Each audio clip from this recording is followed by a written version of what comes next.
بسم الله الرحمن الرحیم. بسم الله الرحمن الرحیم. زه پښتونخوا ملي عوامي پارټۍ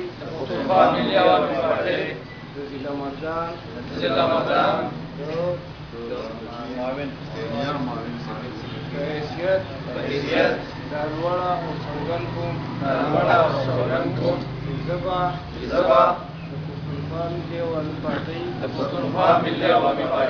د آیین او منشور مکمله پابندي کوم او د پارټۍ لخوا چې ماته کومې ذموارۍ راوسپارلې شوې هغه به خپل مکمل توان پښتني همت او افغاني جرأت سرته رسوم.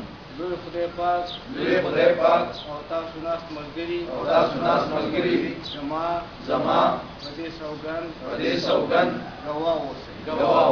ومن الله توفیق.